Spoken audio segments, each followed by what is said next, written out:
welcome everyone to the Barcliff Group's Fireside Chat. My name is Sharonica Barcliff. I am the CEO and founder of the Barcliff Group, and this is our Fireside Chat, one of our philanthropic arms of the company where we like to speak one-on-one with organizations and individuals in the community about everything healthcare from A to Z. So today, firstly, I just want to welcome you to the new year. Let's just clap it up because we made it through 2020, y'all.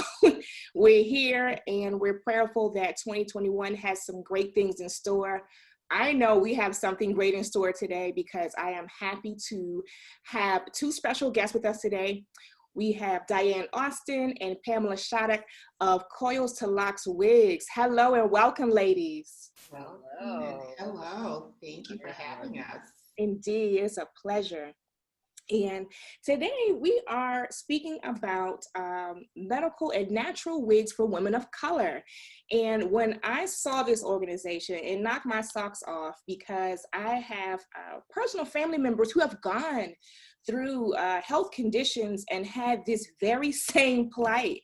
And we never had a solution. So imagine you're just on your regular day and you stumble upon an organization who has missioned themselves, particularly for this cause.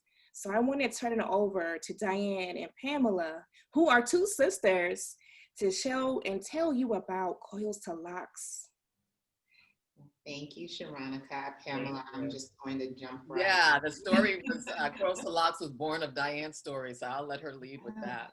And I'm just going to call the elephant in the room. You see this lighting. This is not me, but I don't know if it's lighting. Don't know. But, so ignore the lighting and listen to the words. I'm glad you said something. Yeah, sometimes technology has its own way. I'm a breast cancer survivor. I was diagnosed with breast cancer in 2015, actually. And when I learned that the type of cancer that I had would require chemotherapy and radiation through my oncologist, I also learned that the chemo cocktail that they'd give me was going to make me lose every strand of my hair. And I can remember saying to the doctor, "Are you sure?" As if, you know, the doctor didn't know what they were talking about. Are you sure? I'm sure. I'm absolutely sure. And he gave me a wig prescription, which was, you know, this was all new to me.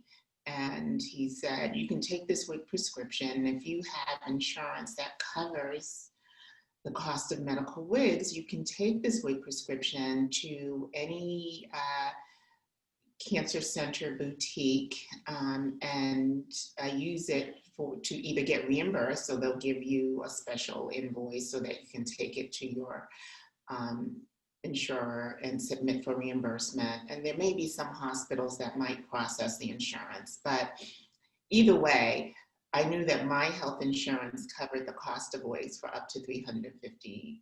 So I'm thinking, okay, let's go wig shopping, because even though I understand that not everybody wants to wear a wig, I was one of the people that did want to wear a wig.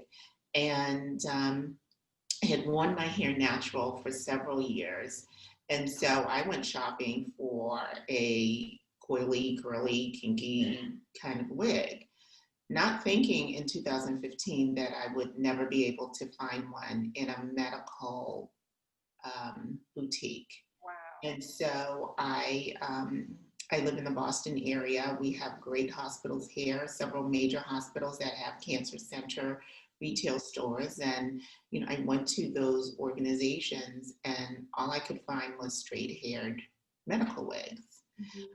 And, you know, at first I thought it was, well, I'm in Boston, maybe that's why. Let me start looking outside of Boston. And I did. I started calling major hospitals across the country and enlisted Pamela to help me. And each and every time they said that they did not sell these types of medical wigs. And they would refer me to like hair salons that specialized in medical hair loss that sold wigs. And even those salons didn't have the wigs. And I just became more frustrated. I mean, I wasn't planning on flying to, you know, Los Angeles to get the wig, but I was just really curious. Yeah. And then, and if I can add real quick, there were times when there were some boutiques who said, "Oh yeah, we carry those wigs," and you got there, and the disconnect was it was a label by, say, a Black celebrity who put out wigs, but they were still straight-haired wigs, so they were associating, "Yeah, we have these wigs," even though she would describe exactly what she was looking for, the texture of the hair, whatever, the disconnect in it was a disconnect. it being Black label versus coily, curly, kinky hair was a huge disconnect. Texture, not, you know, the more straighter look. Wow. Right. Which is fine because, you know, as Black women, we like to wear our hair in every which way possible. It may be like in braids one day, it may be it's natural. Out straight the next. Exactly. But that's how we do, right? So, you know, for me, I had straightened my hair and I had had decided I didn't want to straighten it anymore. So I wanted a wig that looked like my hair. So it was just very frustrating for me. And it felt like, and it actually is a healthcare disparity, because when you are providing a service, but your service doesn't meet the needs of all of your patients, then there is a healthcare disparity there. I decided to maybe go to a beauty supply store in a community of color to purchase a wig, but there were some hiccups there too, because unlike the cancer center retail stores where you're working with a licensed cosmetologist, they take you into a private room. You can lay the wigs out, try them on with your bald head, or you know, losing your hair. In a beauty supply store, we've been to beauty supply stores. First of all, these crowded stores where you need to, if you're going to try on a wig, you have to try it on in the middle of the store floor. Exactly. And I just wasn't comfortable with that. Yes, I could have put on a wig cap, but I wasn't even thinking, you know, I was in the middle of losing my hair and it just felt so uncomfortable. I didn't want to do that. Also, the quality of the wigs aren't always, you know, what you might want. You really have to sometimes settle for, you know, something that isn't quite at the standard that you would prefer in terms of look and comfort. So it was just such a process, and I just decided that I wanted to do something about it. And I spoke to one of my sisters, Pamela, and said, you know what the struggle has been for me in terms of this wig. I think this is unacceptable that these hospitals are not providing the same level of product for all of their patients. I want to do something. Particularly when you know, look at the statistics that 1 in 3 Black women are going to be diagnosed with breast cancer in their lifetime. It's like you've got a huge demographic, but you're not treating them the same as you are other people. Yeah. So we decided we would, you know, start this business, and it was almost 4 years in the making. We really laid the groundwork before we launched the business in late October of 2019. 4 years prior, joining a business accelerator, taking business classes, developing relationships with community organizations that focused on healthcare, so like community health organizations, forming relationships with hospitals, like speaking to the influencers. And I'm someone who's, most of my career has been spent in healthcare, in human resources and diversity and inclusion. So I knew who to talk to. I knew who to call. I knew, you know, so I think that did help as well. But so we spent those 4 years getting all of our ducks in a row, and then we felt we were ready to launch. And a huge part of that was the manufacturing piece, right? That was, figuring out how to get these wigs and getting them to our specifications and finding the right manufacturers. Yes, that was huge. That was huge because our wigs are synthetic. We chose to focus just on synthetic wigs for a number of reasons. The biggest reason for us is we, learned even prior to starting this business that the human hair harvesting isn't always very ethical. And, you can say there are issues around ethics in any line of business, like, people might be using child labor, people might be underpaying, all these things. But when you're aware, and we were aware that there were issues of, women paying pennies on the dollar for you to sell their hair in temples in India, and then that hair is, being sold for thousands of dollars or whatever it is, we didn't really feel comfortable with that. And the other piece was, we learned that in the cancer center space that synthetic wigs are also a preference. So we were surprised that that we were so in line with what was already a standard practice. Practice. Mm-hmm. And that's just because, your oncologist will tell you that when you lose your hair due to chemotherapy, that once the chemotherapy starts, your hair is going to grow back. That's not always true. But because there's some chemo drugs that can cause permanent hair loss. But you're not always told that. Like even for me, my hair did grow back, but I have like bald spots. You can't see it because, the way where the bald spots are. Okay, I'll tell you, they're right up here. You said, let me just take it. But, I have, my hair is natural, so I can just like cover it up and, if I got to use a bobby pin or something.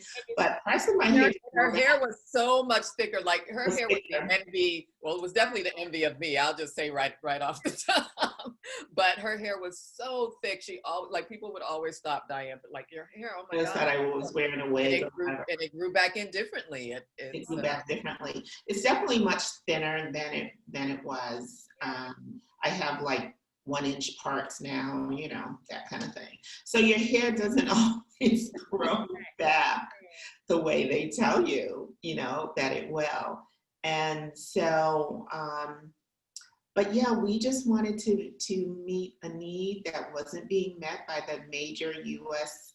medical wig distributors. And right now we're in 6 hospitals, 3 in Boston, 1 in Georgia, 1 in Texas, and shout out to Georgia. Shout out. And I'm embarrassed to say a new hospital. I think it's in Illinois. It's very new. That's good. That's good. No, it's exactly. And, look, and I'm not offering any help. I'm like, where is that hospital?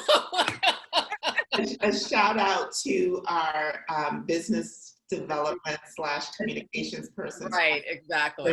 First cousin, because she's also a relative who's been doing the business development. Right. And it's 2 things that I wanted to segue to that you mentioned. And one was that the misconception that your hair grows back exactly the same as it was prior to, which constitutes that the product that you have is a necessity. It's not just a temporary natural hair solution. Some women are going to need this for here on out, depending on their recovery. So that's a very strong point that I just want to thank you guys for taking the time, because you built this from scratch. And I want to pause here because I know we had a mouthful, but for our listeners, they constructed this building, this business going in creating the blueprint, speaking to practitioners, going in, selling their product, getting them manufactured. This, ladies and gentlemen, is amazing for something that wasn't present in the market. And I really want to hone in on that because we have a lot of entrepreneurs and small businesses here who are looking for their inspiration to be solutionists, to go out there. And I just wanted to highlight that point that when you were in your journey with cancer, in this journey, in that moment, you went on ahead and you said, hey, we can't have this. We need to have a solution for women of color that makes us feel comfortable in this process. Yes. Yeah. Right. No, That allows us to be seen and heard. It's like, mm-hmm. Yeah. No, you're absolutely right. It's, in retrospect, yeah, I was in the middle of chemo when we were doing all of this, and I was so angry and frustrated, and that's what motivated me. I didn't even, the business idea, I don't know when it clicked. It's probably after like the 20th phone call. I was like, right. Exactly. And I made 20 more because I was helping her with phone calls. I was just about to ask Pamela, how was it for you to see your sister going in this process and not even have something as comforting as her hair to get through this process? How was it for you? Yeah, it was frustrating for me as well. I mean, to the point where I got on a plane and flew in to help her because she was so devastated. And then she didn't, I was someone who wore wigs all the time because of my acting. But she was at a loss. She was frustrated. She didn't know where to begin. So I flew in to help her with that process, with that piece of it. But I was just as frustrated as she was. That's why I helped her with those phone calls. And then I became just as appalled. I can't believe in 2015, this is not available anywhere in any cancer boutique or medical salon, which meant that she was going to have to pay for everything out of pocket. Exactly. She didn't get an opportunity to use something that was part of what she had been paying into for her health insurance. She was given this prescription up to, I think it was $350. Mm-hmm. Yeah, and so she not only did she have to buy a lesser quality wig, she didn't get an opportunity to use her health insurance. She didn't get that personal care that you get in a cancer boutique or medical salon. There were just so many discrepancies. So I was frustrated right along with her. And when she said, you know what, let's do something about it. I have this idea for a business. And what I was like, you had me at, let's do something about it. Come on, sis, ride or die. Let's go ahead and get this done. That's right. Yeah. That's pretty much how it was. I have family members who struggle with lupus, and just to go and get their hair done with the hair loss, it's a very vulnerable process. You don't want to be in front of everyone while you're getting your hair done. So when you spoke about that, Dianne, that resonated with me because it is a very personal and vulnerable process as you're trying to heal. So, and that piece is missing for women of color when we're going through those things. So yeah. It is. It absolutely is. We built this business with a focus on chemotherapy hair loss patients, but we know that there are many types of medical hair loss. And so one of the things that we are working on is building out the e-commerce side specific to Coils to Locs, so that we can sell wigs to all women who are interested in our wigs, regardless of medical hair loss. Because right now we sell directly to hospitals, but we're quickly shifting to selling to consumers, which was always part of our business plan, but we've moved it up because we're getting so many requests from people who want to buy our wigs, who are like, this isn't in my area, I want to buy directly from you. So we're going to start a line specific to our website. Exactly. And like many people in 2020, we had to pivot and move things forward on our timeline that we might have done, say, 3 years out, but just recognizing that, like, for instance, 4 months after we launched, the world fell apart and COVID hit and things shut down. And the 3 hospitals we were in at the time, the boutiques within that hospitals weren't considered essential. So they shut down, you know, so it's like, okay, so how do people get our wigs, you know, for now? So that stepping up that e-commerce side of things became more in the forefront That's amazing. of And what we something I needed to hadn't do. considered Mhm. because of COVID, that the boutiques was shut down, which are already limited to begin with. So Right. Yes, yes. And the other pivot that we're making is we're looking at adding augmented reality to the website this year. So to the website and through an app so that people can try on the wigs virtually. amazing. And so that's something we're working on as well that we're really excited about. I was just going to ask you both, what would a woman do if she's seeking cancer treatment and she wanted to shop for a natural hair wig? What would be the process of working with Coils to Locs? Mhm. Because we, Pam, do you want to? No, I'm probably going to say the same thing you were going to say, but love you guys.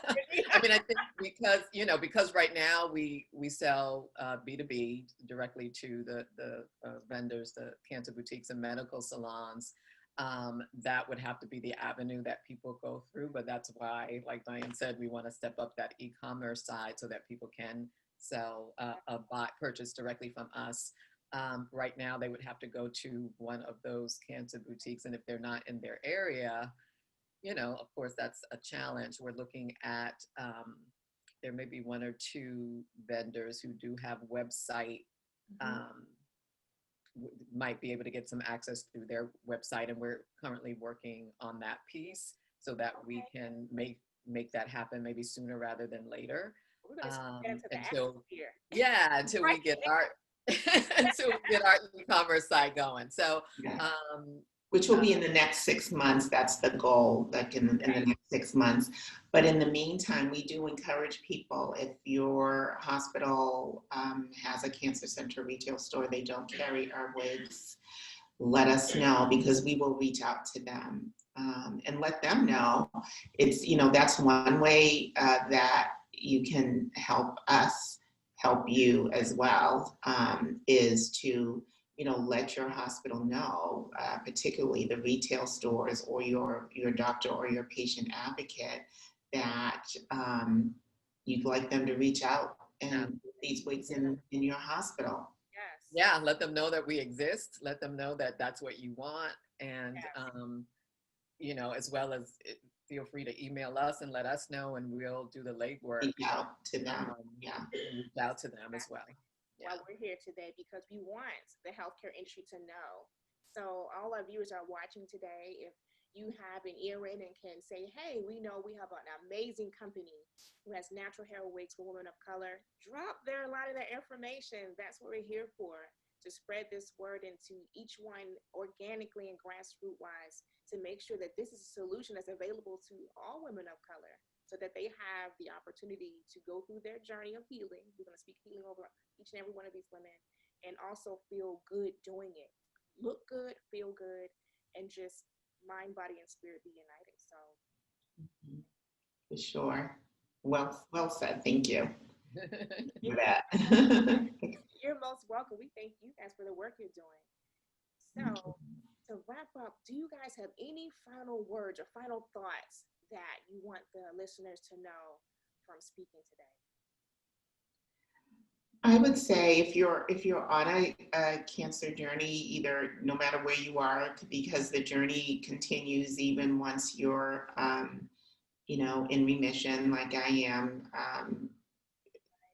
to, you know, stay strong, take advantage of the support systems that are available out there, because it is a journey. Once you, you know, I'll be 5 years cancer free, and by the end of January, they count like when your treatment ends, and then the clock starts ticking. So I'm really excited about that. But your journey continues. Thank you. You know, you're always like worried, like, on this next mammogram, are they going to find something? Or whatever it is. And so I think, you know, I'm trying to do what I can to, like, be mindful, stay healthy, utilize my support systems. I just think that's, like, those things are really important. And that's what I would encourage people. Yeah, absolutely. And then I would add to piggyback on that is because I'm big on self-care. And any way I can find it, I, have a number of things that I do to make sure that I'm always, taking care of myself on so many levels. And to that end, we have our free workshops, health and wellness workshops for Black women and other women of color going through cancer, as well as their caretakers. We're welcome to caretakers as well, where we give free workshops from everything from, my mind is blanking, throw some out there, Dianne.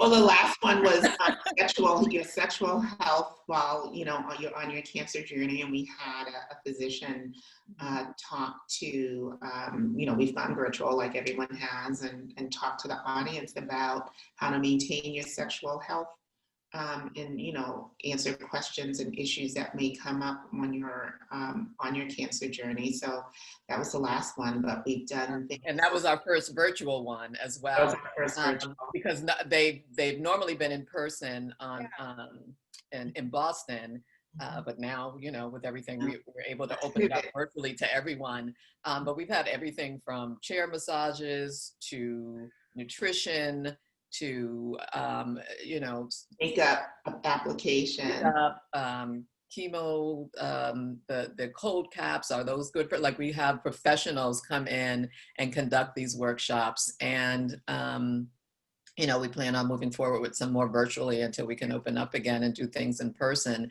So please go and get on our email list so that you can be abreast of what's coming up and take part in them. Mm-hmm. Yeah, just coilstoLocs.com/workshops and sign up. Awesome. And we'll also include the information down below in the YouTube description so that you can reach out, add on to the email list, join the next workshop, and tell a friend. Tell a friend. Tell a friend. And follow us on social media too, because we make announcements there as well on Facebook. Find us at Coils to Locs, on Instagram, Coils to Locs Wigs. Let's do this. Let's do this. Thank you all. Thank you, Dianne. Thank you, Pamela, for joining. It has been amazing, and I can't wait, and I know our listeners can't wait to see everything take off in 2021. We are ready for the virtual experience. We are ready for the e-commerce. We're going to speak this into the atmosphere. Do you hear me, ladies? I hear you. I hear you, Veronica. Thank you. We accept. Thank you, Veronica. Thank you, and Happy New Year to you and everyone. Yes.